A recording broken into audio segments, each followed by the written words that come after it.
첫 번째 우리가 이제 요렇게 이제 신탁 공매 이 투자의 비밀이라 해가지고 이게 2018년도에 출간했고요. 이번에는 이제 개정판이 나왔죠. 그래서 2019년도 한 10월 달쯤에 개정판이 나왔나 그런데요. 그걸 갖고 이제 좀 전에도 했지만 이번에 같은 경우는 제가 4개의 강좌로 해가지고 나눠봤어요. 첫 번째는 신탁재산 등의 공매에서 매각 절차가 어떻게 되고 권리 분석을 어떻게 해야 되는가 이 부분에 대해서 한번 봤고, 또 두 번째로는 곰비드에서 신탁 공매 물건을 찾아가지고 재테크로 성공하는 사례 같은 경우는 우리 3가지를 한번 찾아봤습니다. 그다음에 이제 또 신탁 기관에서 현장 공매, 즉 곰비드에서 하는 게 아니라 신탁회사 본사 강의실에서 많이 해요. 뭐 이렇게 사람이 몇 사람 안 되면 이렇게 회의 탁자에서 그냥 회의하듯이 해서 공매를 진행하는데 그런 부분도 있고, 마지막으로는 이제 뭐 신탁 공매로 내 집 마련하고 재테크로 성공해가지고 신탁 공매로 제가 낙찰 받아가지고 내 집 마련하고 투자에 성공한 사례들, 또는 이제 제 제자분들을 투자하게 해서 좀 수익을 올렸던 이런 사례를 갖고 재미있게, 그래서 마지막에 4강에는 실전 투자 사례 갖고 이제 설명을 드릴까 합니다. 첫 번째는 이제 그래도 신탁 공매가 어떻게 진행되는가 이 부분을 좀 알아야 될 것 같아 가지고, 이 부분은 이제 187에서 218쪽에 있는 거죠. 187쪽을 보면 그 중에 보면 이와 같이 신탁 재산 등이 공매 흐름도가 있어요. 신탁 공매가 어떻게 진행되고 이런 거는 2강에서 이야기하기 때문에, 지금부터 신탁 재산 공매도가 어떻게 흐름이 되냐면, 우선 수익자가 환가를 요청하면 이제 여러분이 이제 이렇게 설명을 하면 이 공매가 어떻게 진행되는가 잘 모르겠어서, 기본적으로 우리가 이제 위탁자라는 게 있죠. 그 다음에 수탁자가 있고,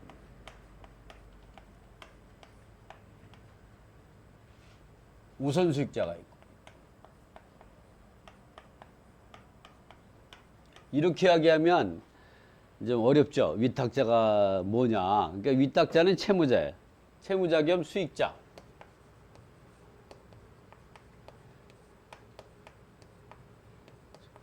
이 돈을 빌리는데 우리가 은행 가서 보통은 건재당 설정하고 돈을 빌리는데, 이렇게 담보신탁으로 하게 되면 아무래도 최우선 변제금이라든가 또는 뭐 DTI 이런 거 갖다가 안 보고 대출해 주다 보니까 대출을 좀 많이 받을 수 있고, 또 대출하는 금융기관 입장, 이 우선수익자가 금융기관입니다. 대출 금융기관.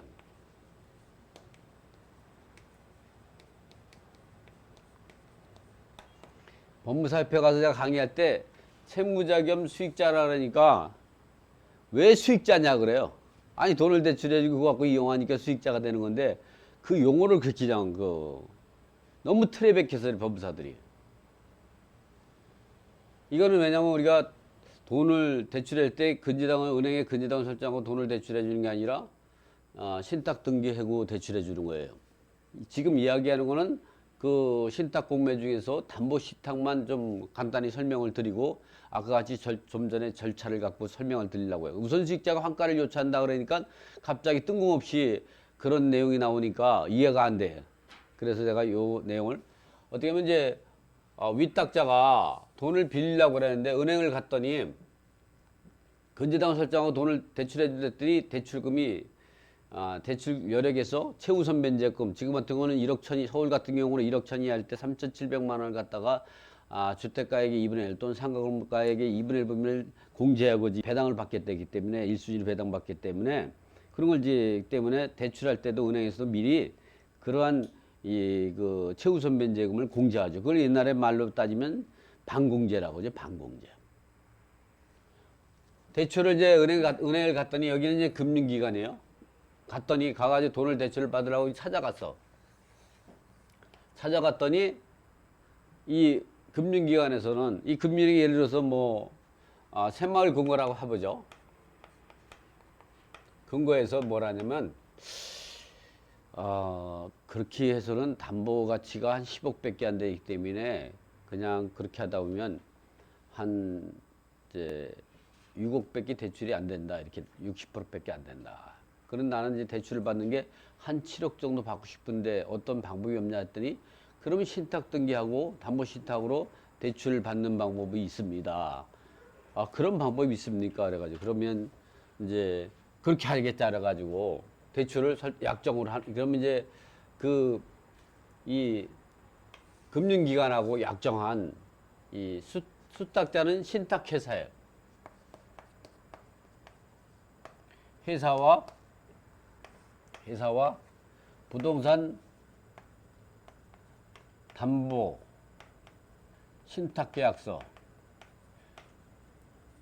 계약서를 작성하죠. 이것이 등기부에 첨부되면 신탁원부가 되는 거죠. 신탁원부. 여기에. 그리고 약정하고 나서 약정을 하게 되면 약정하고 여기에는 이제 소유권을 이전해 주죠. 소유권 이전이 돼요. 그러면 이제 소유자가 위탁자에서 수탁자로 가게 되는 거죠. 그리고 요걸 갖고 이 신탁회사 같은 경우는 우선수익자에게 수익권 증서를 발급해 주죠. 이 수익권 증서는 우선 변제권이 있는 거예요. 근저당처럼 우선 변제권이 있어서 그 수익권 증서는 1순위, 2순위, 3순위에서 물건이 큰 거는 뭐 이 우선 수익자가 많아요. 이 수익권 증서에 채권자가 많이 발생하죠. 이 근저당처럼 우선 변제권이 있는 거죠. 그래서 이게 그 수익권 증서를 갖고 이 대출은행이 수익권 증서를 갖다가 얼마 정도 끊어달라고 얘기 나옵니다. 그거 갖고 이제 그 대출을 해주게 되는 거죠. 이렇게 대출을 실행을 하죠. 그랬다가 그러면 이제 위탁자가 이제 그 우선 수익자에게 즉 대출금융기관에게 돈을 잘 갚아요. 잘 갚어. 갚다가 못 갚잖아. 그러면 못 갚으면 어디 환가를 요청하는 거죠. 여기다가 환가를 요청해요. 그 전번에 지금 바로 전에 우리가 보면 우선수익자의 환가의 요청이 있으면 신탁공매가 어떻게 진행된다 그 얘기가 거기서 나오는 거죠. 근데 여기서 보면 이렇게 환가 요청이 있으면 이 신탁회사는 공매 절차를 진행하게 되죠. 그래서 이 신탁 등기가 있고 나가지고 이 신탁 등기 이전에는 이 위탁자가 위탁자의 채권자들이 얼마든지 가압류나 근저당을 뭐 설정할 수 있어요. 또 임차인도 들어갈 수도 있고. 그러나 이게 신탁 등기 이후에 등기됐던 거는 뭐 등기소에 받아주지도 않지만 여기에 입주한 임차인들은 대항력이 없어요. 그래서 그런데 이 신탁 등기 이후에 등기가 됐거나 입주한 임차인이 있다. 이런 사람들이 대항력이 있으려면 어떻게 하냐. 신탁회사의 동의를 얻어가지고 근저당을 설정했다든가 회사의 수탁자의 동의를 얻어가지고 임대차 계약을 맺으면 그리고 그것이 신탁공매가 진행이 되면 이거 인수해야 돼요. 낙찰자가. 대부분이 신탁 등기 이후에 등기돼 있다든가 또는 이제 입주한 임차인들은 대항력이 없는 게 원칙이에요. 그러나 대항력이 있으려면 수탁자의 그 동의를 얻어가지고 임대차 계약 작성하고 입주한 경우는 대항력이 있죠. 한 번은 어떤 일이 있었냐면은 이 삼성동에 87억짜리가 상가 건물이 이제 신탁 공매로 진행이 되는데 거기에 임차인이 보증금이 5억에 월세가 1,700만 원 정도에 있는 임차인이 찾아왔어요. 자기들이 이제 펀드회사인데 자기네가 직접 그걸 낙찰받기를 원하더라고요. 그런데 자기네가 이제 계약서를 보니까 그 사람들은 하나자주택에서 공주까지 했더라고. 이 동의하는 거. 그래서 동의를 했는데 입주한 임차인들인데 그럼 이 사람은 당연히 이게 입주한 임차인이 이렇게 우선수익자의 동의와 수탁자의 동의, 수탁자가 우선수익자의 동의를 얻어가지고 이제 임대차 계약에 동의를 해, 이제 위탁자가 계약할 때 동의를 해주든가 본인이 직접 계약을 했다든가 이랬을 땐 대항력이 있어요. 근데 그걸 보면은 위탁자를 임대인으로 계약을 했는데 수탁자와 우선수익자가 아주 공증까지 했더라고. 그러니까 그 5억은 대항력이 있는, 그걸 낙찰받는 사람은 인수해야 돼요. 근데 그거를 여러 군데 물어보니까 인수한다는 사람도 있고 인수하지 않아도 된다는 사람도 있고 막 이런 사례가 있더라고. 그래서 인수 보니까 본인이 임차인이 낙찰받았으니까 5억은 어떻게 했어요? 소멸되는 거죠. 자기가 자기를 인수할 수는 없잖아요. 이번은 상도동에 가니까 새마을금고에서는 그 부장님이 찾아왔어요. 그분은 지금 공매가 진행되거든요. 생보부동산 신탁에서 공매가 진행. 그거는 신탁 등기가 되기 전에 얼마냐면 한 16억 정도가 돼요. 지금 공매가 진행돼요. 공매 부분. 임차인이 16억 정도 되는데 이 새마을금고에서 신탁 등기 이후에 임대차 계약 쓰는 걸 갖다 또 16억 정도를 또 동의를 해줬어요. 그러니까 이게 보면 한 가치가 한 70억 정도 되는 이 상가 건물, 이제 그 원룸 건물인데 이 32억을 하니까 자기 대출금 25억이 나왔거든요. 그러니까 답이 없는 거예요. 지금 아마 20 몇 억으로 떨어졌을걸요. 그래서 제가 코치를 했어요. 이럴 때는 어떻게 하면 된다 해가지고 일요일날 찾아왔어요. 일요일날 제가 100만 원 받고 상담했어요. 그러니까 자기도 이게 동의해주면 신탁 구매로 진행되면 인수하는 걸 몰랐다고 하더라고. 그래서 구매가 진행이 돼요. 제가 뭐 왜 얘기했냐면 이게 신탁 등기 이후에 입주한 임차인이라고 무조건 대항력이 없는 게 아니라 이렇게 수탁자가 우선수익자의 동의를 얻어가지고 이 위탁자와 계약하는 걸 갖다가 동의를 해준 경우도 있고 아니면 수탁자를 직접 임대인으로서 임대차 계약을 쓸 수가 있고 또 그럴 때에 이 그 상환하는 방법도 수탁자가 직접 임대차 보증금을 보관하는 경우도 있고 이 우선수익자의 수익 이제 그 수익권 증서에 해당되는 채권 금액을 상환하는 경우도 있단 말이죠.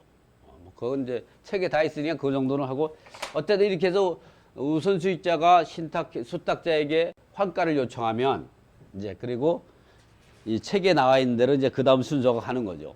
환가를 요청하면 이렇게 우선수익자의 환가를 요청하면 이렇게 되는 거죠. 자, 여기까지 아까 판사할 때까지 설명했던 그런 부분들을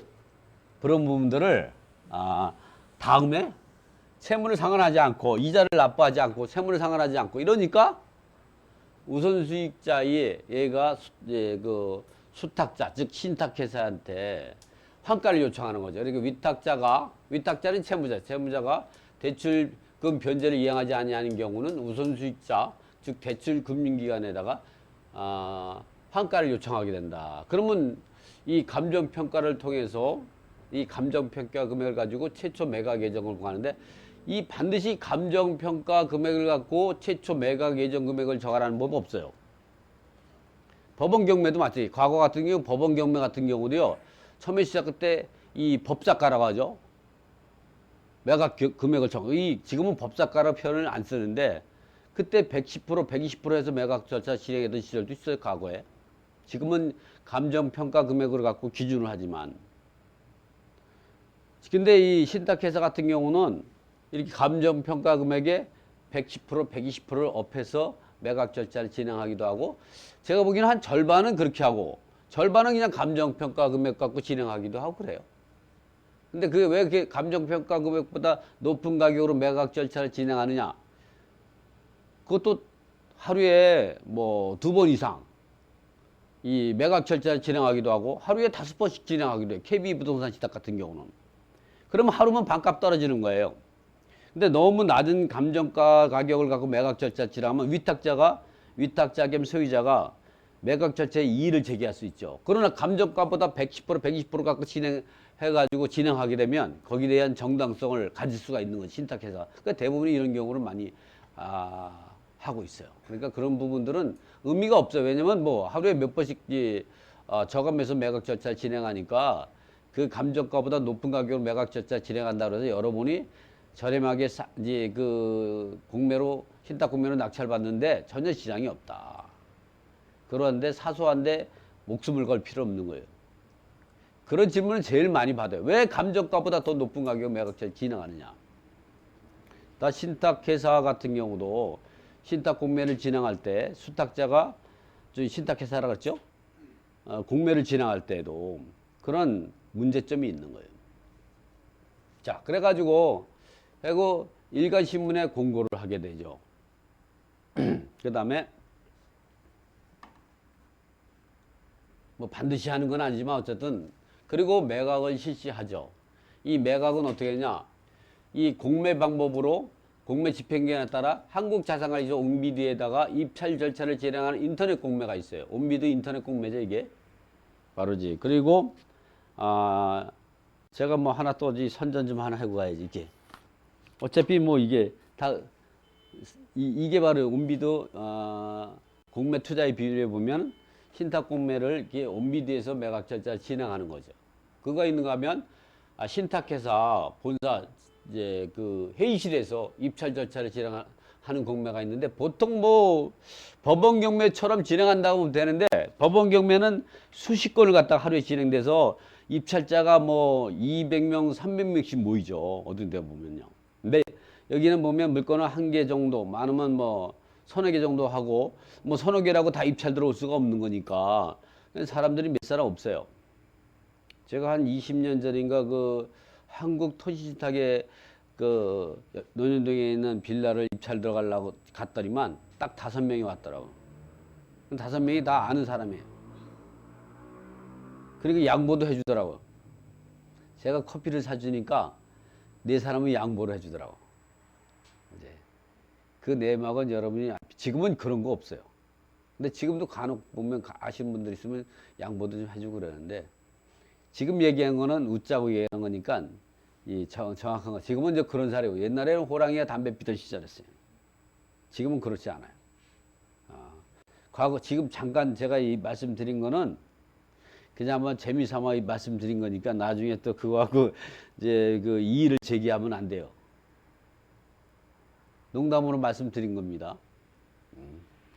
기록으로 남으니까 이게 또 생방송 들으신 분이 또 김동희 선생님을 또 이상한 사람이라고 얘기할까봐 20년 전, 30년 전에는 좀 희한한 일도 좀 있었어요. 하지만 지금은 이제 신탁 공매는 아주 정확한 절차에 따라 합법적으로 진행된다는 걸 여러분은 알고 있어야 된다. 그 절차가 온비드에서 매각 절차를 진행한 도 있고 현장에서 신탁회사 본사 회의실에서 매각 절차 진행하는 2가지 공매가 있다. 이렇게 이해하시면 되고 금액이 크면 현장 공매로 많이 가요. 특히 상가 같은 경우도 현장 공매로 많이 진행되고 그러나 주택 같은 경우 한 20억 이하짜리 같은 경우는 온비드에서 많이 진행이 돼요.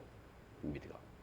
아무래도 현장 공매보다는 온비드 공매가 이제 입찰자가 많기 때문에 경쟁력이 높고 그로 인해서 그 매각 금액이 높아지기 때문에 어쨌든 공매 자체는 높은 가격으로 고가 매각을 원칙으로 하기 때문에 그런 절차를 진행하죠. 그 다음에 어쨌든 낙찰자가 결정이 되면 그 대부분이 5일 이내에 계약을 체결하죠. 또는 3일 이내에 계약을 체결하고 세무부동산 시탁은 또 3일 이내에 계약을 체결하는 경우도 있고 대부분이 5일 이내에 계약 체결. 유찰된 경우는 종전 최저 금액으로 유찰 계약을 할 수 있어요. 유찰 계약은 다른 말로 말하면 수의 계약을 말하는 거예요. 그러니까 수의 계약이 이 표준어가 유찰 계약이라고 보시면 돼요. 예, 국세지법에도 유찰 계약이라는 표현을 많이 쓰지만 간혹 수의 계약이라는 게 법문에도 나와 있어요. 그렇지만 수의 계약하고 유찰 계약은 같은 말이에요. 그래서 계약을 체결하는데 낙찰 받고 나서 5일 이내에 공매 집행기한과 계약을 체결 이런 것들은 공매 공고문에 다 나와 있어요. 공고문에. 이 법원 경매나 온비드 공매나 신탁 공매나 모두가 이 매각을 진행하는 모든 조건은 이 공매 공고문에 있죠. 이쪽에. 이 공매 공고문을 보면 계약 체결을 언제 해야 되고 또 보증금은 10%를 할 수도 있고 5%할 수도 5%할 때는 계약 체결할 때는 무조건 5%더 납부해야 돼요. 그래야 계약을 체결할 수 있어요. 그러니까 계약을 체결할 당시에는 10%가 입금이 돼야 돼요. 근데 입찰할 때에 입찰 보증금 10%다 그러면 계약할 때는 추가 납부하지 않고, 하지만 계약할 때 3%짜리도 있고 5%짜리도 있어요. 그럴 때는 계약할 때 추가로 10%를 맞춰야 돼요. 그런 것들이 이 공매 공고문이 있어요. 이 대금을 미납하면 다시 공매를 진행하는 거죠. 그리고 잔금을 납부하면 대금 납부와 소유권 이전 등기 절차를 거치고, 이 대금을 납부하면 보통은 매각되면 갖고 한 이틀에서 3일, 3일에서 한 길면 5일 정도 내에 배당을 실시하죠. 배당을 실시하면 그 신탁 회사가 이 관리비라든가 또는 이제 그 제재 공과금이라든가 또는 수수료 이런 걸 빼고, 영수리를 빼고 1순위로 우선수익자가 1순위 우선수익자, 2순위 우선수익자, 3순위 이렇게 해서 배당을 하게, 순서를 배당. 그리고 나머지 따르면 누구한테 돌려주냐면 위탁자 겸 소유자에게 돌려주죠. 그러니까 신탁 등기 이후에 위탁자 겸 채무자에게 돈을 받을 돈이 있다고 하더라도 이 채권자들은 채권 가압류를 할 수 없어요. 그럴 때는 어떻게 하냐, 배당 이익이 있다 할 때는 그 수탁자가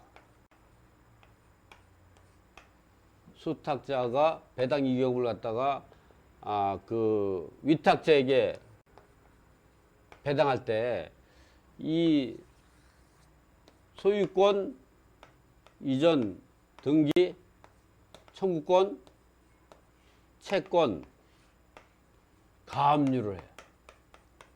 사실 이런 담보신탁에서 이 소유권 청구권 채권 가압류는 엄청 많은 거예요. 이렇게 해놓으면은 이 수탁자는 배당하지 않고 법원에 공탁하게 되죠. 공탁해요. 이 방법밖에 없어요. 이걸 안 해놓으면 바로 돈이 배당으로 가버려요. 배당이.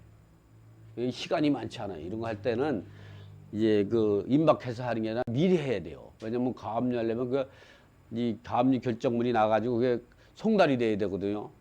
그 뭐 빨리 하면 일주일이면 끝날 수도 있지만, 제가 채권 가압류를 3년 만에 채권 가압류를 해본 적이 있는데, 가압류만 됐다고 되는 게 아니라 이게 상대방이 통지가 돼야 돼요. 그러니까 여러분이 가압류를 한다면 가압류 결정이 나는데도 한 일주일 걸려요. 그러면 상대방한테 송달이 되잖아요. 송달이 안 되면 효력에 미치지 못해요. 일부러 의도적으로 송달을 안 받는다 그러면 머리 아파지는 거죠. 이렇게 배당 이익금이 있을 때는 이와 같이 소유권 이전 청구권 채권 가압류를 간다. 어쨌든 이렇게 이제 이와 같이 이 공매 절차가 담보신탁 재산이 공매 기준을 했기 때문에 신탁 재산 중에서 이 그 분양관리 신탁이 있고 처분신탁 이런 물건이 상당히 많아요. 이 분양관리 신탁 같은 경우는 분양 업무를 신탁해서 하다 보니까 미분양 물건이 이 백채가 되고 그래요, 막. 그러다 보니까 제가 그래서 용인에 그 분양한 게 보니까 한 800만 원 정도 분양을 했는데 500만 원까지 떨어졌더라고. 근데 아파트가 한 2,000세대가 되는데 한 100개 호수가 미분양이 나온 거예요. 그래서 제가 그래서 돈이 많지 않은 관계로 한 3개 정도 입찰을 들어갔거든요. 그런데 이 기관 투자자가, 법인이 기관 투자자가 그냥 100개를 그냥 전부 다 가져가 버렸어요. 난 3개 다 입찰 들어갔는데 1등 하지 못했어요. 금액을 한 550만 원 정도 쓰고 가져갔는데 나는 500만 원에서 조금 올려서 이렇게 썼거든요. 3개를. 근데 돈 벌자고 하는 거니까. 기관 투자자들이 가져간 거는 그 사람들은 550만 원 사가지고 다시 분양하는 거예요. 신규 분양도 있지만 이와 같이 이 분양된 걸 하는 걸 우리가 구축 분양이라 할까요? 어쨌든 그렇게 분양도 하고 그래요. 그 사람들은 돈 많이 벌죠. 그런 게 많아요. 그래서 이 분양형 관리 신탁, 처분 신탁, 그리고 공공기관 등이 공매의 매각 절차와 차이가 있으나 기본적인 매각 방식은 이렇게 진행되고 있다고 이해하면 된다. 그리고 그 다음에 보면 우리가 신탁 공매 재산 등이 공매에서 입찰할 때 알고 있어야 되는 거는 이와 같이 온미도 인터넷 공매와 현장 공매로 매각하는 방법이 있다. 이렇게 온미도 이 인터넷 공매는 신탁기관 등이 한국자산관리공사 온미도 사이트에 자신의 정보를 제공하기 위하여 이용기관 회원가입 후 온미도 사이트의 전자처분 시스템을 이용하여 보유 또는 관리 중인 재산 등을 처분하기 위해서 입찰 공고를 등록하고 전자입찰을 통해서 신탁재산 등을 매각. 이럴 때는 뭐냐면 그 신탁회사가 이용기관으로 해서 회원을 가입하고 이 이용기관으로서 이 공인인서를 등록해야 돼요. 그리고 나서 매각 절차를 진행하게 되죠. 그래서 온비드에서 이용한 온비드 등록 수수료를 납부하죠. 납부하고 공매 절차 진행해서 이 그 낙찰자는 어떻게 하냐? 그 이용기관 신탁회사의 컴퓨터에서 이 PC에서 엔터를 딱 치면 자동으로 낙찰자가 결정이 돼요. 유찰된 경우는 돈이 환불 처리가 되고 이런 절차를 진행하고 그 다음부터는 5일 있다가 신탁회사가 가지고 그 계약을 체결하면 되죠. 그럼 보통 30일 이내 잔금을 납부하게 되는 거죠.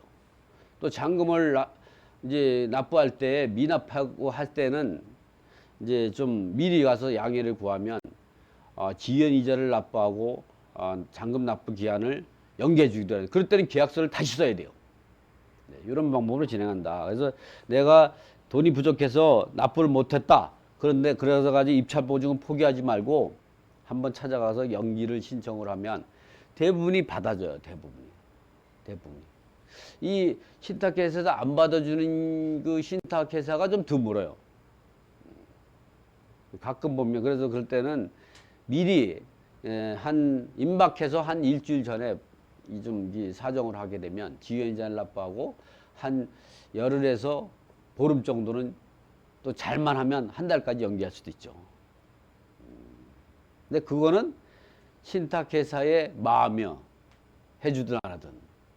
우리가 결정권을 가지고 있는 게 아니에요. 우리는 잔금 납부 기한까지는 우리의 낙찰자가 이 힘을 발휘하지만 연기해 주는 거는 수탁자인 즉 신탁회사의 결정권이다. 이번엔 현장 공매는 뭐냐면 신탁기관 본사 여기 본사회의실에서 가면은 이런 회의실에 한 10명 정도 앉을 수 있는 자리에 앉아서 이렇게 칠판 있고 여기서 매각 진행해요. 얘기하면서 이제 입찰에 하시겠습니까? 네. 그럼 서로 줘요. 입찰 주면. 자, 내용을 잘 그리고 기본적으로 우리가 입찰 절차할 땐 어떤 주의사항이 있어야 합니다. 그리고 입찰하세요. 그리고 입찰하면 누세요. 단독이 들어와도 다 그래요. 그럼 찾아가지고 다시 계함을 하죠. 함을 연대는 거죠. 해가지고 결정을 하고 또 근데 가보면은 현장 공매할 때는 그 눈치 싸움을 많이 해요. 왜 그러냐면 여러 사람이 한꺼번에 들어가면 이 입찰가가 올라가니까 될 수 있으면 그 입찰 시간 마감하면 딱 문을 닫거든요. 그 시간 안에 들어가려고 하죠. 그러니까 임박해서 뛰어 들어가는 거죠. 그럼 혼자만 들어가면 다 잠궈버리죠. 그럼 나면 단독으로 낙찰을 받을 수 있는 거예요. 그래서 대부분은 그리고 이제 전에 전 가격으로 유찰됐다 그러면 내가 수의계약 할 수 있어요. 그 자리에서 요청할 수 있어요. 그럼 바로 수의계약 작성하고 보증금 납부하면 되죠. 이런 게 현장 공매라는 거죠. 이 온비드 공매로 매각절 진행하는 입찰 공모문은 이렇게 되어있어요. 대부분 이거는 신탁 부동산 공매 공고를 해가지고 목적 부동산 그리고 이건 제가 이제 금천구인 독산동 빌라를 신탁 공매로 낙찰 받은 건데요. 그래서 이제 1차, 2차, 3차 해가지고 3월 28일 10시에서 12시, 3월 28일 날 2시에서 4시, 요 하루에 2번 한 거예요. 이게 10%씩 떨어져서 가는 거죠. 그 다음에 3월 30일 날 또 2번 하죠. 오전, 오후. 또 4월 1일 날. 그래서 이 정도 가격이 떨어진 상태에서 우리가 낙찰을 받는 거죠. 명도 책임은 이제 그 매수자 부담으로 돼 있고요. 공매 공고 같은 경우는 온비드 게시판에 공고가 돼 있다.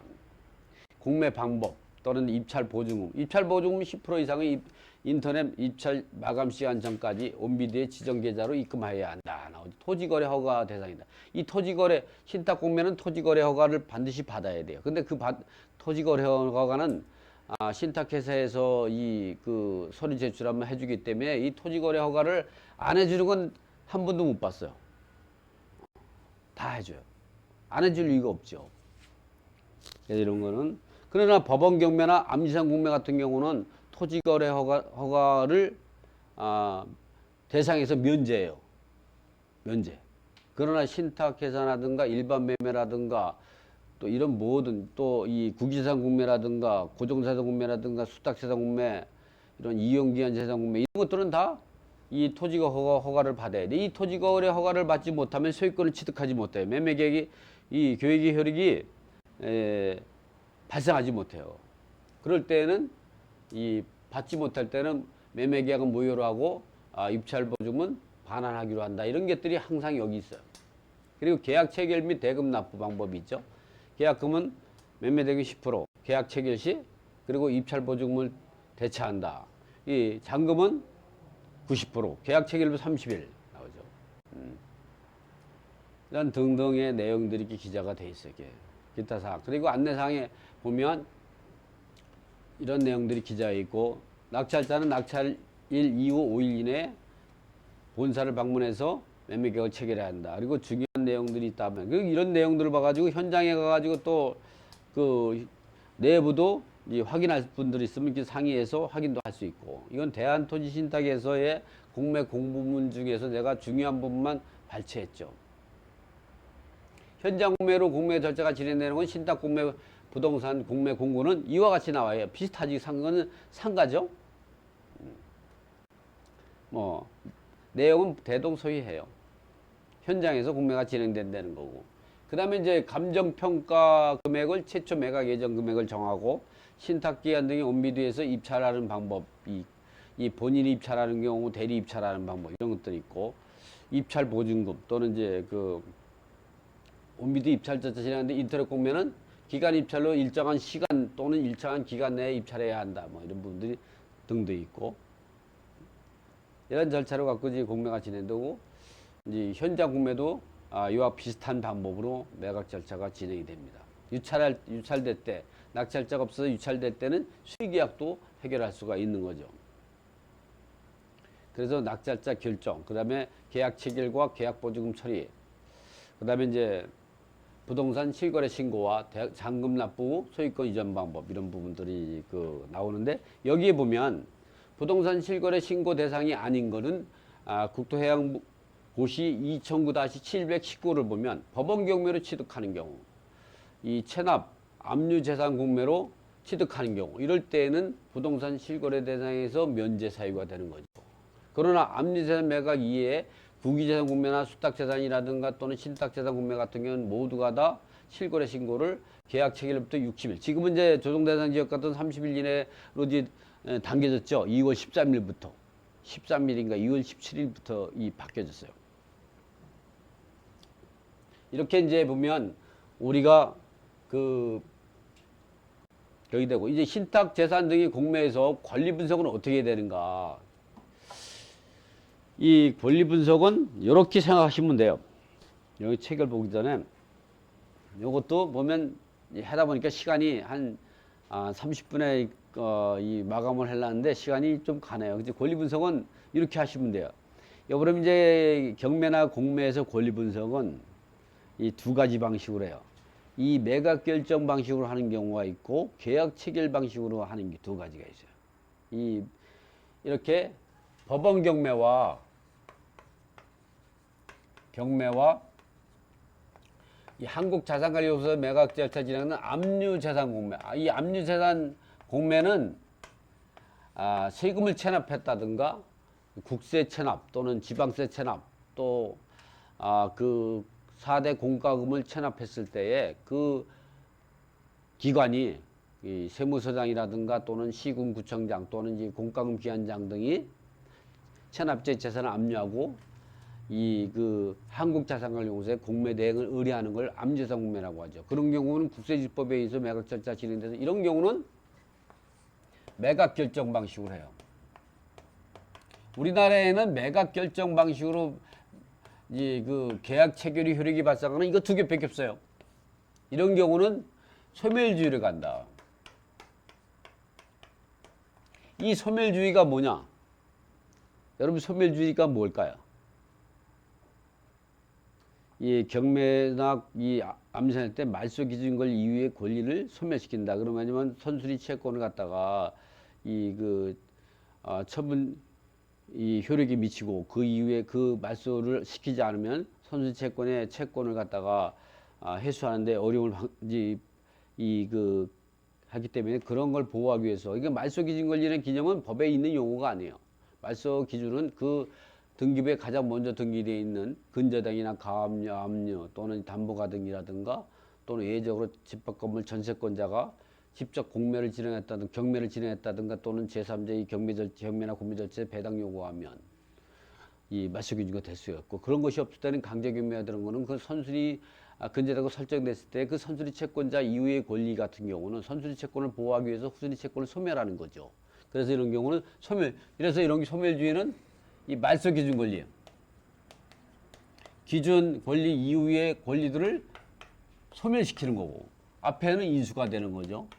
근데 대부분이 뭐 말소 기준 권리보다 이 앞에 있다면 이 말소 기준 권리가 이 선순위를 인수할 거로 생각하고 그로 인해서 자기가 이 경매를 시정했을 때 채권을 갖다가 손실을 발생했다라도 그건 예측했던 손실이기 때문에 인수하더라도 이 근저당권자가 말소 기준 권리가 예측하지 못했던 손실이 아니기 때문에 그러한 경우는 소멸되지 않고 그 후순위 채권만 소멸되죠. 그러나 이게 말소 기준 권리가 동순위일 때는 소멸시키지 못해요. 간혹 보면 이렇게 그 2010년 5월 10일 날 근저당이 설정이 돼 있고 같은 날 2010년 5월 10일 날 전세권이 설정이 됐어요. 이 전세권자는 배당 요구하지 않았어요. 이럴 때 순위번호가 1번, 2번이면 이거 소멸되는 줄 알아요. 소멸되지 않아요. 소멸되려면 왜냐면 이 접수번호가 있죠. 접수번호가 대부분이 이게 001, 이게 002 이렇게 되는 경우가 일반적인데 간혹 보면 이게 똑같아. 이러면 소멸되지 않아요. 동순위 간에는 말소 기준 권리보다 후순위라도 소멸시키지 못하는 거죠. 어쨌든 뭐 권리 분석은 이렇다 하는 거. 그러나 이거 이외의 모든 공매, 예를 들어서 뭐 이제 국유재산 공매 또는 이제 수탁재산 공매, 유입자산 공매, 또 신탁 공매, 이용기간 재산 등의 공매 이런 것들은 모두가 다 계약 체결 방식으로 하죠. 이 계약 체결 이 방식은 인수지예요. 여러분이 부동산에서 이 아파트를 사는데 보니까 그 집에 임차인이 있어요. 근데 임차인이 대항력을 주장하면 그거 인수해야 되는 거예요. 그러나 우리가 매각 조건을 변경해서 임차인을 내보내는 조건으로 매각 대금을 납부하면 임차인이 보증금을 반환하고 임차인이 나가기로 협의해서 나가는 조건으로 매각 조건을 계약서 작성할 때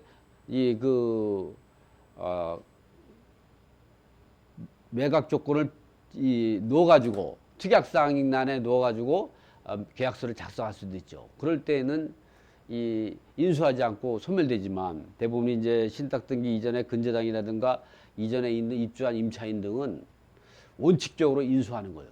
그러나 외의적으로 특별 매각 조건을 정해서 공매 공고문에 인수하지 않고 이 낙찰 매수인이 잔금을 납부하면 그 잔금을 갖고 근저당을 말소해 준다든가 또는 이제 임차 보증을 반환하고 내보낸다든가 그래서 인수조건 없이 매각하지만 대부분이 인수조건을 위해서 매각이 되죠. 그럴 때 근저당 같은 경우는 그 대출해진 금융기관에서 채권 최고액이 얼마로 등기가 돼 있으니까 실제 채권이 얼마인가를 잘 따져봐야 돼요. 근데 잘 안 가르쳐 주죠. 잘 안 가르쳐 주죠. 어떤 금융기관은 또 그것도 감투라고 안 가르쳐 줘. 그래도 안 가르쳐도 아는 방법이 다 있어요. 제가 이제 조금 이따 설명드릴 것도 보면 이제 농협에서 5억 2,800을 갖다가 채권 최고액인데 실제 채권은 4억 4천만 원이더라고요. 이게 그 당시에 10억 5천에서 11억이었어요. 그래서 이거를 얼마 따지냐면 3억 8천 몇백으로 낙찰받아가지고 8억 3,200에 낙찰받았죠. 그러니까 여기 살 때도 2억 올랐는데 지금 1년 만에 한 13억으로 올라가지고 한 4억 5천 정도 이 시세 차익이 나왔어. 지금 집수 1년 동안 변했다가 지금 집수리에다가 왔거든요. 이 근저당 인수한다고 그래서 이건 채권 최고를 인수하는 게 아니라 채권 원금을 인수하는 거예요.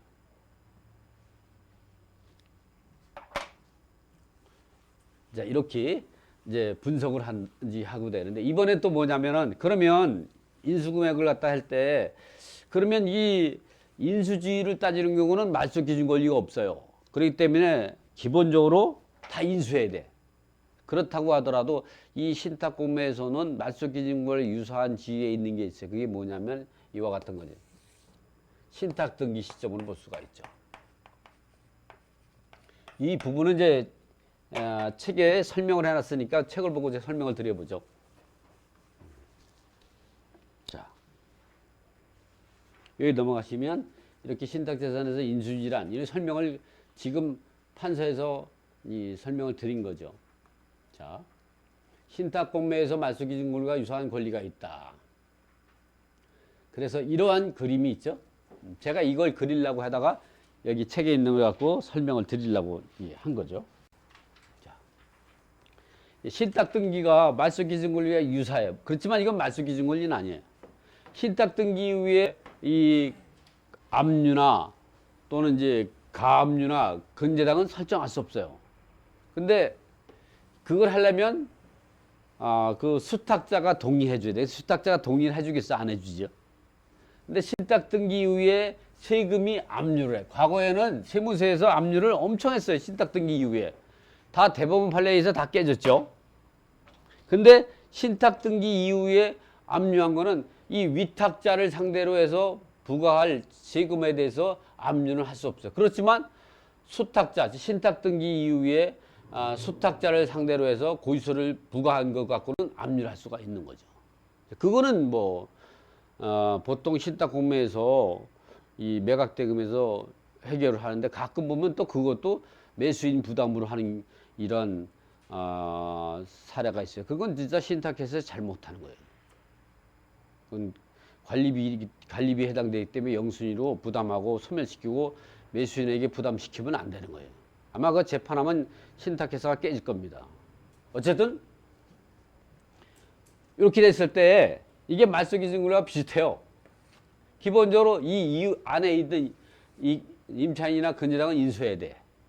그러나 이후에 있는 거는 이 수탁자를 상대로 압류한 세금만 인수해요. 이거.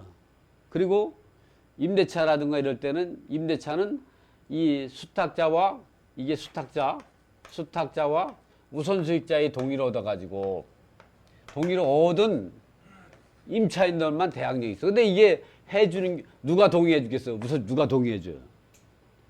우선수익자가 동의해 준 사람은 정신 나간 사람이죠. 이거 있으면 이걸 매수인이 인수해야 되기 때문에 이 매각 대금이 한없이 떨어진단 말이죠. 근데 누가 이걸 동의해 주지? 안 해주지. 여러분 같으면 동의해 주죠? 여러분 동의해 주죠? 왜? 여러분 좋은 사람들이니까 착하잖아요. 그러니까 자기가 손해봐도 이 나눠주려고 생각하죠. 절대 실무에서는 이거 안 해줘. 그렇기 때문에 신탁등기 이후에 이 임차인이 입주하는 경우는 대항력이 없는 경우 상당하죠. 대부분이. 제가 보기에는 거의 99% 없어요. 근데 간혹 있을 수도 있고, 그건 누구한테? 수탁자한테 물어보기만 하면 돼요. 자, 그래서 이렇게 됐다. 신탁등기에 있는 임차인이라든가 근저당이 있다 그러면 공매 공고문을 봐가지고 이 임차인이 매수인이 부담해야 되는 것인지 아니면 매매대금 갖고 상환하고 이거를 말소시켜줘야 되는 이런 건지 이걸 생각하고 그 이후에 신탁 등기 이후에 임차인도 무조건 소멸된다고 생각할 게 아니라 수탁자와 동의를 얻어가지고 위탁자와 계약한 임차인인지를 꼭 확인을 해야 된다. 그래서 이런 걸 권리 분석하려면 몇 가지를 원칙이 있어요. 여러분이 보면 일단은 등기부하고 신탁원부를 함께 떼요. 그거는 등기소에 떼야 돼요. 인터넷은 발급이 안 돼요. 등기소에 가서 등기부와 신탁원부를 포함한 등기부를 발급해달라고 하면 발급하고, 또 하나 뭐냐면 전입세대 열람을 해봐야 돼요. 그래서 신탁 등기 되기 전에 입주한 전입세대원이 있다면 이 위탁자거나 위탁자의 가족이라고 하면 이 사람은 대항력 없는 거죠. 신탁 등기 이후에 했더라도. 이게 동일이면 대항력 없는 거. 근데 동일이 아니고 이 사람은 A인데 선순위 세입자 같은 경우는 전입세대원이 B다. 그럼 이 사람은 대항력이 있다고 해요. 그럼 이 사람이 누군가를 우선수익자에게 물어보면 돼. 우선수익자가 대출금융이기 때문에 이 사람이 선순위 임차인인데 대출해줬다면 우선수익자가 정신이 온전하지 못한 거예요. 그러니까 누가 금융기관이 정신이 온전하지 못한 사람이 금융기관에 나가서지 합니까? 완전히 우리나라의 엘리트 중에 엘리트가 가 있는 데인데 절대 그런 상황이 없죠. 그래서 이런 경우는 대개 가족관계로 해서 이 사람이 무상거주 확인서를 작성하고 하죠. 이 무상거주 확인서를 작성하고 입주한 임차인은 실제 자기가 임차인이라도 대항력이 없다는 대법원 판례로 최근에 완전히 확정이 됐어요. 과거는 좀 복잡했는데 무상거주 확인서를 본인이 작성해서 금융위에 제출하면 그 사람은 이 신탁공매나 또는 일반 경매나 또는 이제 암지상 공매나 다 대항력 없어요. 자, 그래서 권리 분석을 지금처럼 하면 돼. 그 다음에 뭘 분석해 보냐? 신탁 원부를 포함한 등기부, 그러면 전입세 열람, 그 다음에 건축물 대장을 띄워봐야 돼요. 그리고 건축물 대장만 뜰 때 주민센터에 가가지고 이 건물 현황도하고 건물 평면도를 꼭 띄워봐야 돼요. 왜냐면 이게 아파트가 아니라 다세대나 빌라 이런 연립 같은 거 살 때에는 건물 현황도가 없어요. 감정평가서가 형식장 한두 자 쪽에 나와 있는 신탁 공매도 많기 때문에 이렇게 해서 권리 분석을 이제 하면 된다는 거죠. 그래서 우리가 이제 이러고 나서 보니까 대항력이 있는 임차인이 없어요. 인수할 게 없어. 그러면 이때 뭐 하냐? 시세를 정확히 분석해서 세금을 계산한 수익 분석을 통해서 내 시세 차익을 갖다가 노려볼 필요가 있는 거죠. 그런데 그걸 당장의 시세 차익뿐만 아니라 이게 올라주면 상당히 좋은 거죠. 기쁨이 2배가 되는 거죠. 부동산을 투자할 때는 여러분은 오르는 부동산에 투자를 해야 된다. 왜냐하면 당장의 시세 차익 갖고는 부자 되지 못해요. 부자가 되려면 시세 차익보다 훨씬 더 많은 이익을 볼 수가 있죠. 지금 제가 아까 얘기했던 것도 보면 2억을 싸게 샀는데 2억이 올라 버렸죠. 2억이 뭐예요? 거의 3억이 올랐죠. 이제 이렇게 분석을 이제 하게 되고 이제 그다음에 이런 이 신탁 공매 매각되면서 배당하는 순위 같은 경우는 이거 같은 경우는 신탁 원부에 있는 내용을 기준으로 해서 제가 여기 우리나라에서 있는 신탁 회사의 신탁 원부를 중에서 중심을 잡아서 제가 만든 거예요. 신탁 회사만 좀 다르지만 대부분이 비슷해요. 요거는 이제 시간상 여러분이 이제 이 책을 갖고 보시면 돼요.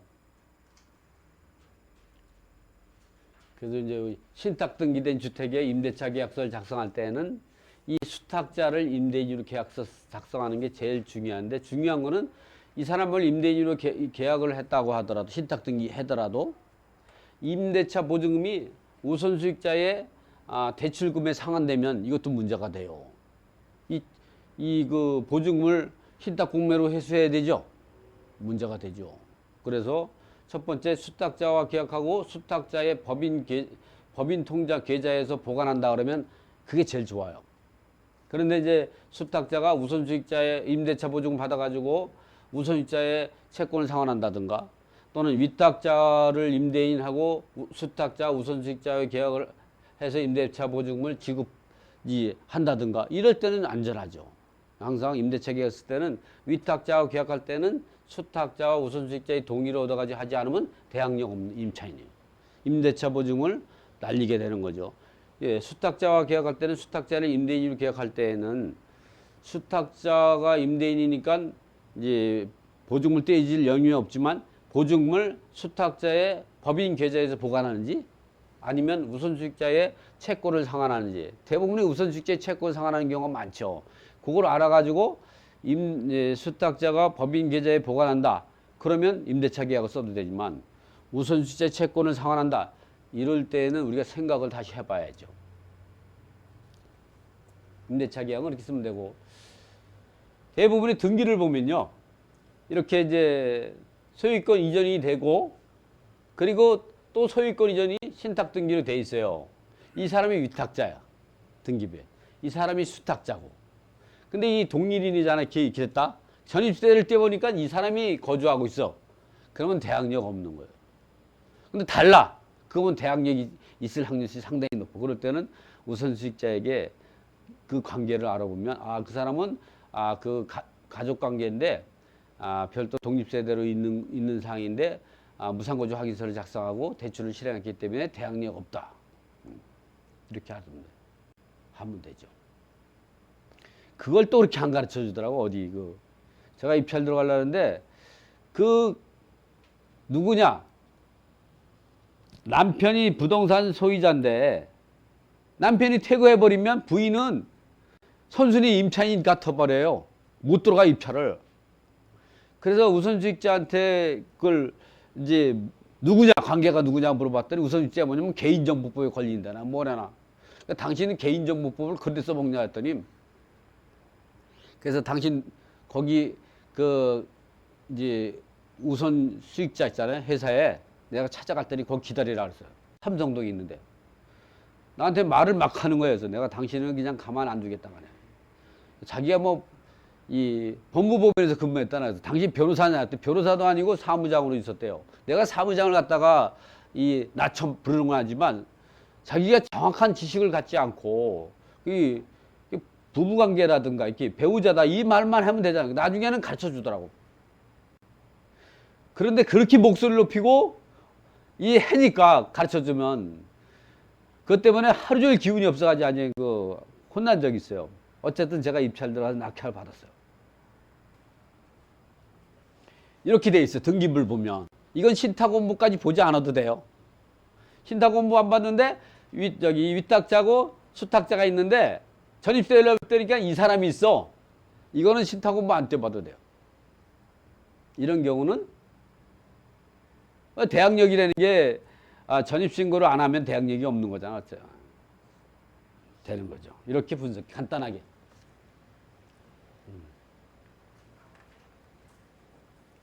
그리고 요거는 판례예요. 임대차 계약 쓸 때 우선수익자하고 수탁자 우선수익자 동의 없을 때는 대항력이 인정되지 않는다는 그런 판례 내용을 갖다 마지막으로 담아놓고 이번 첫 번째 특강은 신탁 재산 등의 공매 절차에서 매각 절차에서 권리 분석하는 방법은 간단하게 했는데 다음번 강의가 되면 2차, 3차 같은 때는 실질적으로 물건에서 권리 분석하기 때문에 그게 반복되지만 지금 같은 경우는 조금 이해가 안 가더라도 너무 걱정할 거 없어요. 이렇게 조금 있다가 한 5분 정도 쉬었다가 2강을 진행하도록 하겠습니다. 수고했습니다.